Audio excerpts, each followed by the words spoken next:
이 시간 풍성한 복이라는 제목으로 하나님 말씀 전하도록 하겠습니다. 여러분들 한국은 지금 추석이라는 그런 명절 기간을 보내고 있습니다. 그래서 추석이 되면은 다들 서로 이렇게 인사를 합니다. 풍성한 한가위가 되십시오. 열매들이 무르익고 이제 풍성하게 수확해서 함께 기쁨을 나누는 아주 의미 있는 명절이기도 합니다. 물론 이제 미국에서 이 추석이라는 그 명절의 의미가 잘 다가오지는 않는 것 같습니다. 그래도 우리가 풍성함을 함께 기뻐하고 나눈다는 그 의미를 한번 생각해 볼 수는 있을 것 같습니다. 우리 성도님들께서도 이 풍성함이란 단어를 들을 때 어떠한 마음이 드십니까? 아마 다들 좋아하실 것입니다. 싫어하시는 분은 아마도 없으실 것 같습니다. 그래서 기업 이름을 지을 때도 이러한 풍요나 풍성을 뜻하는 이름을 짓기도 합니다. 그리고 사람의 이름을 지을 때도, 자녀들의 이름을 지을 때도 풍요나 풍성을 뜻하는 사람의 이름을 짓기도 합니다. 또한 교회에도 이름을 지을 때 풍성한 교회라고 그렇게 이름을 짓는 교회도 참으로 많이 봤습니다. 이처럼 하나님께서도 때로는 이런 풍성함의 복을 사랑하시는 하나님의 백성들에게 주시는데요. 오늘 본문의 이 말씀 가운데서도 바로 이 과부와 엘리야에게 이런 풍성한 복을 내려주셨음을 오늘 말씀을 통해서 알 수 있습니다. 제가 여기서 한 가지 말씀을 전하기 앞서서 풍성함의 복에 대해서 한 가지 정의를 내려드리고 싶습니다. 단순히 풍성함의 복이라고 해서 내가 어떤 것을 정말 내 것 이상 아주 많은 것들을 받는 것이 아니라 모든 만물의 근원이신 하나님께서 부족하지 아니하도록 우리의 삶 가운데 날마다 채워주시고 공급하여 주시는 그런 하나님의 은혜를 말할 것입니다. 이런 하나님의 은혜가 오늘 이 시간 저와 여러분들 가운데 임하시길 바라며 우리 함께 말씀을 살펴보며 은혜를 나누고자 합니다. 먼저 첫 번째로 하나님께서 풍성한 복을 주시기 위해 때로는 궁핍이라는 반대의 상황을 사용하신다라는 것입니다. 여러분들 오늘 말씀을 읽다 보면서 오늘 이 과부가 가지고 있던 것이 무엇입니까? 바로 밀가루 한 움큼과 기름 몇 방울이라는 것입니다. 거대한 풍성함을 만들기 위해서 이 과부가 가지고 있던 이 재료들은 아주 작습니다. 풍성함이란 의미와는 정반대로 아주 작고 작은 것입니다. 하나님 입장에서 봤을 때 하나님은 무에서도 유를 창조하시는 전지전능하신 하나님이십니다. 그렇지만 하나님께서는 이 과부가 가지고 있던 그 작은 것, 밀가루 한 움큼과 작은 기름 몇 방울을 가지고 그것들을 사용하기를 원하고 계셨다는 것입니다. 이 과부에게 있어서 마지막 남은 이것을 사용하셔서 바로 하나님께서는 놀라운 풍성한 복을 이 과부에게 허락하셨다라는 것입니다. 여러분들 성경에 보면은 수많은 기적의 이야기들이 등장하고 있습니다. 그 기적들을 하나님께서 만드실 때 아주 크고 좋은 것들에서 그 기적을 일으키실 뿐만 아니라 때로는 작고 볼품없지만 그것들을 사용하셔서 하나님께서는 놀라운 기적을 일으키시는 그 하나님의 역사를 우리는 쉽게 찾아볼 수 있습니다. 먼저 구약에서 모세라는 선지자를 잘 아실 것입니다. 이제 애굽을 떠나서 양을 치고 있는 이 모세에게 하나님께서 어느 날 이 모세를 부르십니다. 그리고 모세를 향하여서 너는 애굽으로 들어가서 사랑하는 이스라엘 백성들을 출애굽시켜서 내가 내게 지시한 땅으로 가라라고 명령하실 때 이 모세가 하나님 앞에 저는 할 수 없다라고 그렇게 이야기를 합니다. 그러자 하나님께서는 다시 한번 모세에게 너가 가지고 있는 것이 무엇이냐라고 이렇게 질문을 합니다. 그러자 모세가 나는 내가 가지고 있는 것은 이 허름한 나무 지팡이 뿐이라고 그렇게 대답을 합니다. 여러분들 애굽에 있는 그 이스라엘 백성들을 이끌고 나오기 위해서는 아주 근사하고 아주 멋있고 훌륭한 검이나 방패를 가지고 있는 것이 아니라 하나님께서는 이 모세를 향하여서 그 볼품없는 나무 막대기인 그 지팡이만 하나만을 가지고 바로 출애굽하라고 명령하신 것입니다. 모세가 들고 있었을 때는 단순히 양을 치는 데 사용했던 볼품없는 그런 작은 지팡이였지만 하나님께서 그것을 사용하시자 어떻습니까? 반석을 치자 그 반석에서 물이 나오기 시작하였고요. 홍해를 향해 그 지팡이를 내밀자 홍해가 갈라지는 놀라운 위대한 역사가 일어났음을 우리는 잘 알고 있습니다. 이처럼 하나님께서는 작고 보잘것없는 것이지만 그것을 사용하셔서 놀라운 기적을 베푸시는 전지전능하신 하나님이라는 사실입니다. 또한 신약에 와서도 이런 기적의 이야기들은 계속해서 이어집니다. 그 가운데서도 오병이어 기적을 여러분들은 잘 아실 것입니다. 예수님께서 당시 한 소년이 가지고 있던 바로 물고기 2마리와 보리떡 5개를 사용하셔서 그 당시에 수많은 그 사람들을 먹고 배불리 먹고 남도록 놀라운 기적을 일으키셨다는 것을 우리는 잘 알고 있습니다. 그러한 풍성한 식사를 만들기 위해서 이 소년이 드렸던 것은 아주 작은 것이었습니다. 보잘것없는 것이었지만 하나님께서는 그것들을 사용하셔서 하나님의 놀라운 역사를 이루어 가신다는 것입니다. 여러분들, 때로는 내가 가지고 있는 것이 작다고, 나는 주님 앞에 할 수 있는 것이 없다라고 우리가 그렇게 고백하며 나아갈 때 주님께서는 그 작은 것, 내가 할 수 없다라고 고백하며 나아갔을지라도 주님 앞에 우리가 그것들을 드리고 나아갈 때 바로 주님께서는 그것들을 사용하셔서 크고 놀라운 일들을 이루어 가신다는 것입니다. 여러분들 한번 생각해 보시길 바랍니다. 여러분들이 가지고 있는 작은 것, 아니면 내가 부족한 것이 무엇입니까? 비록 그것이 아주 작은 것이라 할지라도 우리가 주님 앞에 드리고 헌신하며 나아갈 때 바로 주님께서는 그것을 사용하셔서 크고 풍성한 은혜로 우리를 채워주신다는 것입니다. 이런 하나님의 역사를 바라보시면서 여러분들이 작은 것이라도 하나님께 드리며 기쁨으로 나아가 풍성한 복을 누리며 나아가시는 우리 사랑의 뉴성교회 성도님들 되시기를 주님의 이름으로 부탁을 드립니다. 다음 2번째로 풍성함의 복을 경험하기 위해 우리에게 베품과 섬김이 필요하다는 사실입니다. 오늘 본문 말씀 이전의 상황에 대해서 잠깐 이야기를 드리도록 하겠습니다. 17장 1절 말씀에 이렇게 기록하고 있습니다. 길르앗에 우거하는 자 중에 디셉 사람 엘리야가 아합에게 말하되 내가 섬기는 이스라엘 하나님 여호와께서 살아계심을 두고 맹세하노니 내 말이 없으면 수년 동안 비도 이슬도 있지 아니하리라. 당시 상황은 하나님의 심판으로 인해서 비가 내리지 아니한 아주 극도의 가뭄의 그런 시대였습니다.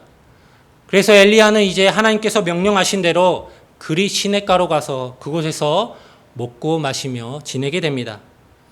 그런데 어느 날 이제 이 시내마저 마르게 되었습니다. 이제 거처를 옮겨야 될 때 하나님께서 이 엘리야에게 시돈 지방으로 가라라고 명령을 하게 되십니다. 이 상황에서 엘리야는 하나님께서 명령하신 대로 시돈 지방에 있는 한 과부의 집으로 가게 됩니다. 그리고 그곳에 가서 과부에게 2가지 것을 요구합니다. 10절과 11절 말씀에 나옵니다. 그가 일어나 사르밧으로 가서 성문에 이를 때에 한 과부가 그곳에서 나뭇가지를 줍는지라. 이에 불러 이르되 청하건대 그릇에 물을 조금 가져다가 내가 마시게 하라. 그가 가지러 갈 때에 엘리야가 그를 불러 이르되 청하건대 내 손에 떡 1조각을 내게로 가져오라. 2가지 요구한 것이 무엇입니까? 첫째는 물을 가져오라고 했습니다. 2번째로는 떡을 가지고 오라고 했습니다. 지금 시대에서 떡과 물 좀 가지고 오라는 것이 그리 어려운 일은 아닌 것 같습니다. 하지만 당시 상황을 앞에서 제가 설명했듯이 그 당시에는 비가 내리지 아니하는 극도의 가뭄의 시대였습니다.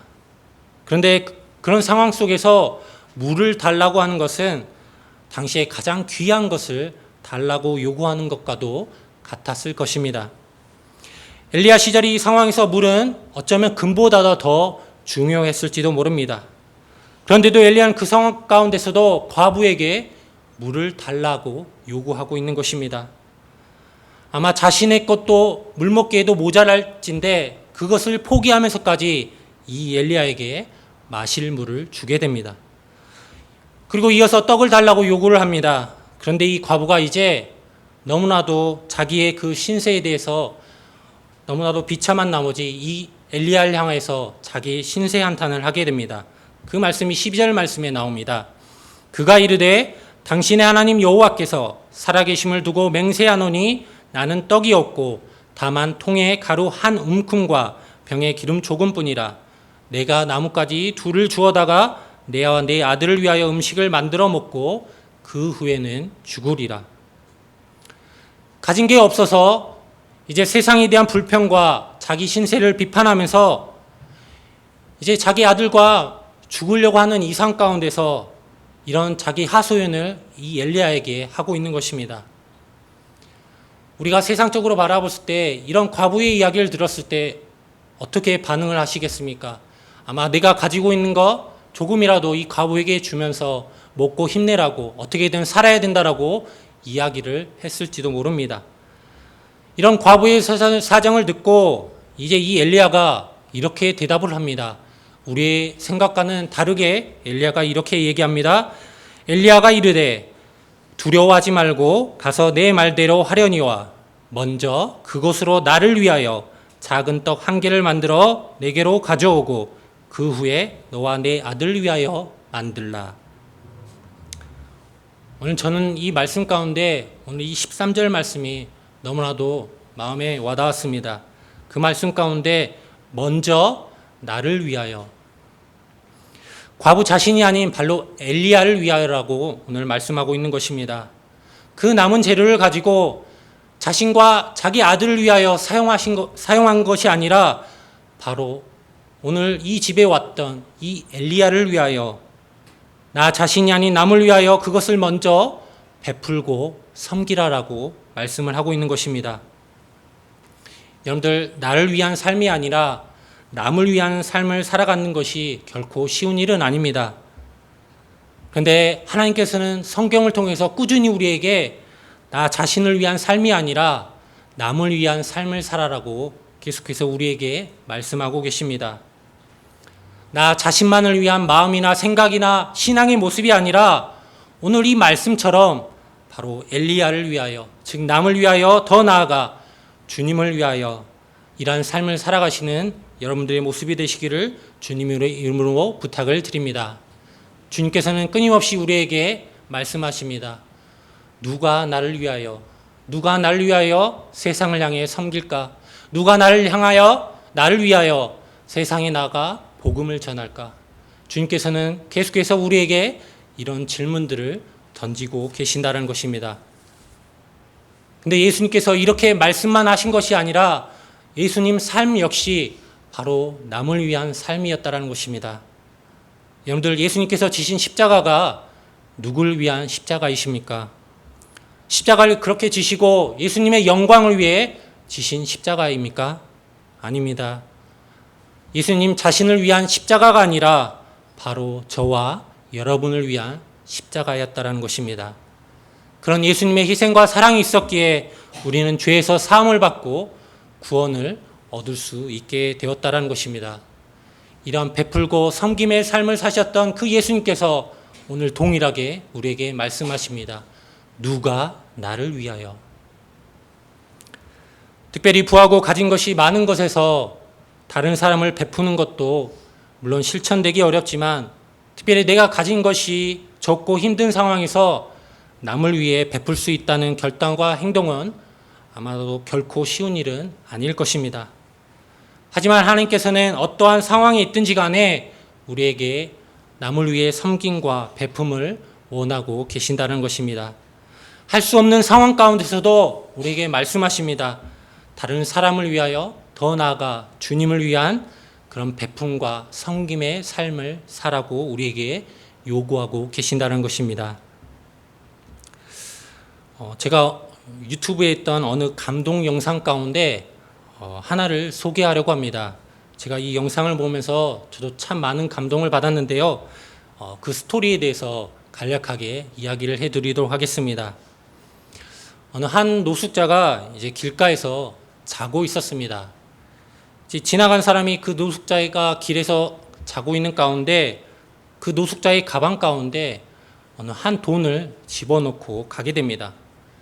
이제 잠에서 깨어난 이 노숙자가 가방을 주섬주섬 다시 챙기다 보니 그 가방 가운데 돈을 발견하게 됩니다. 너무나도 기쁜 나머지 이 돈을 가지고 무엇을 할까 고민한 끝에 주변에 있는 한 마트를 들어가게 됩니다. 그래서 마트에 들어가서 그동안 사지 못했던 여러 가지 생필품과 또 여러 가지 자기가 먹고 싶었던 음식을 잔뜩 사오게 됩니다. 그래서 자기 자리로 와서 이제 그것들을 먹고 사용하려고 할 때 어느 한 남성이 주변에서 통화를 하게 되는 그 목소리를 듣게 됩니다. 딸이 아픈데 지금 돈이 없어서 약을 살 수 없는 그런 상황인 것을 아내와 통화하는 한 남자의 통화를 듣게 됩니다. 그 통화 내용을 무심히 듣고 있던 이 노숙자가 자기 가방을 잠시 맡아달라고 하고 어디론가 사라지게 됩니다.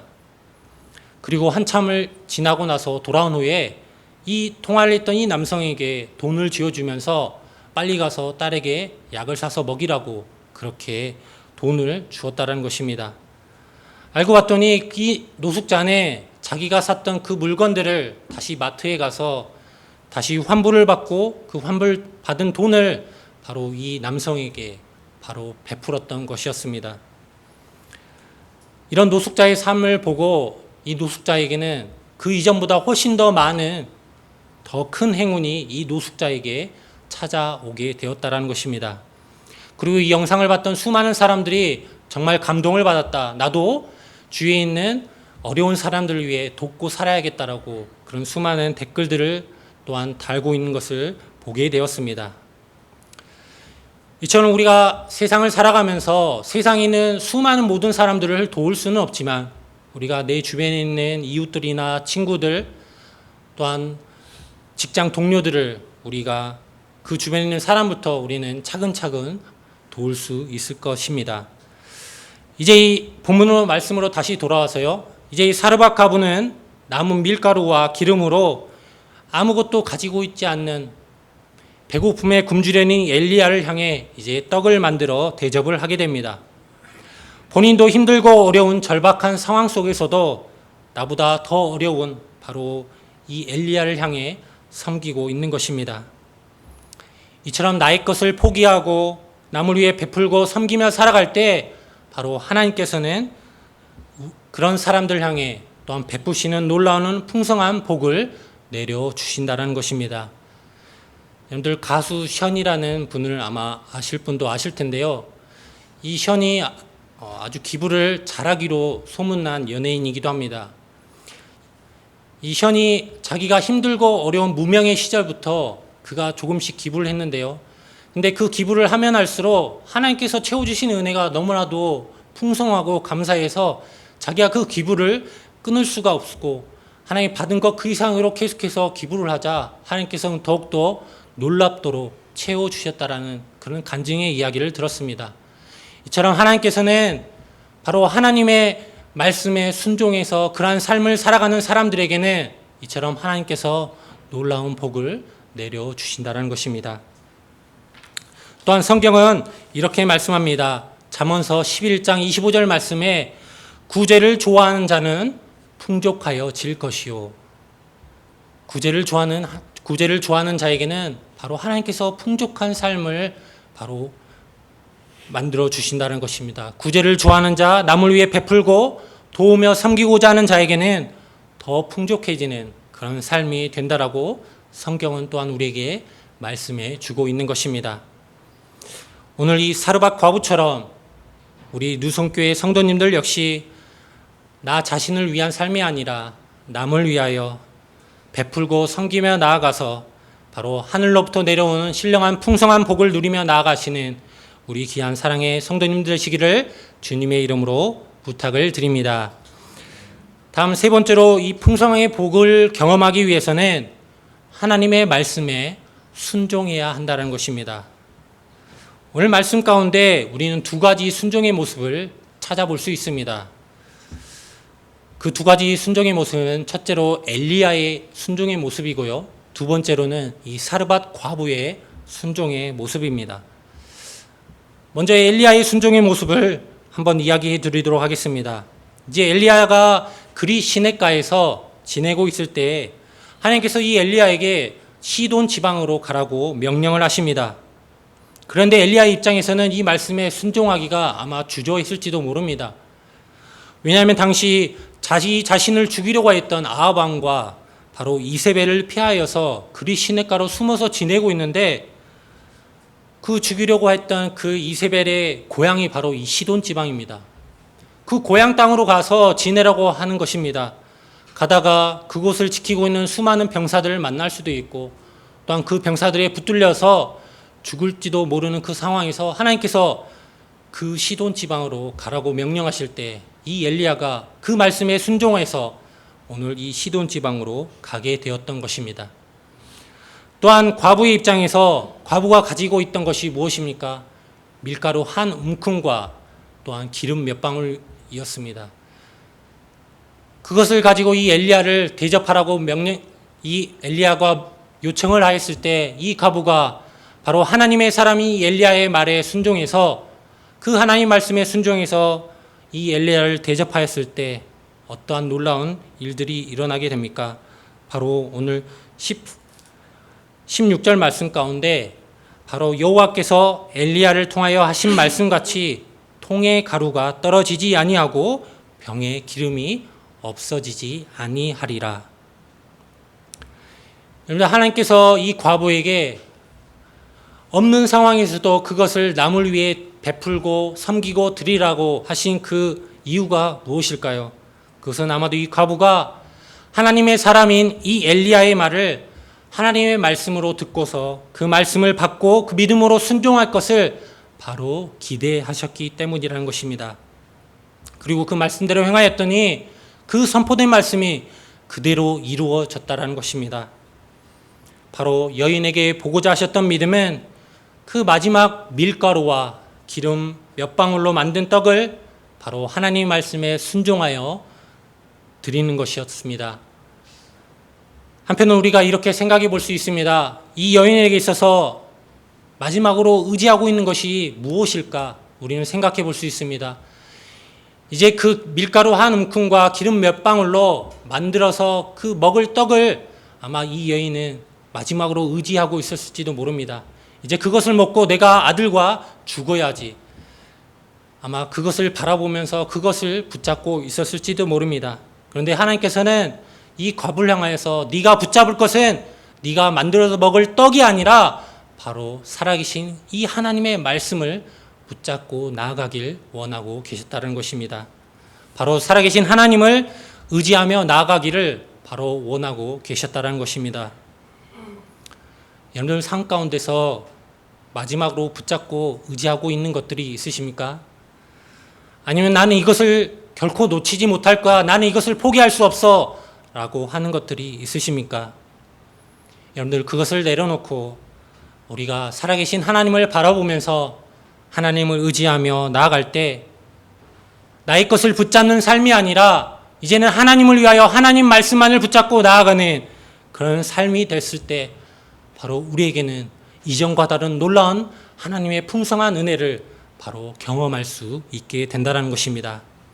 여러분들 하나님의 말씀에 순종하였던 바로 이 엘리야 그리고 이 과부처럼 날마다 공급해 주시는 하나님의 풍성한 은혜를 경험하시는 귀한 여러분의 이러한 축복이 여러분들 가운데 임하시기를 주님의 이름으로 축원합니다.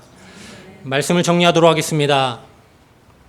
여러분들 하나님의 백성으로 우리가 이 세상을 살아가면서 우리는 여러 가지 하나님의 주시는 축복을 우리는 누리며 살아갈 수 있습니다.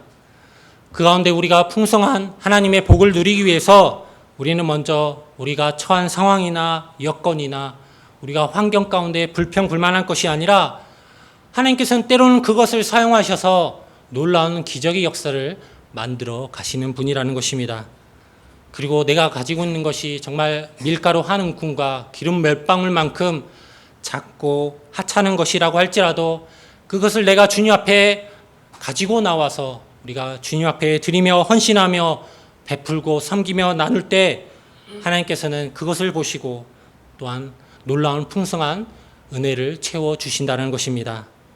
끝으로 내가 붙들고 있는 것이 무엇입니까? 내가 붙들고 삶을 살아야 될 것은 내 자신이 아니라, 내가 가지고 있는 것들이 아니라 바로 살아계신 하나님의 말씀이라는 것입니다. 살아계신 주님만을 붙잡고 의지하며 나아가 날마다 공급하여 주시는 이러한 하나님의 은혜를 경험하시는 여러분들의 믿음의 여정이 되시기를 주님의 이름으로 부탁을 드립니다.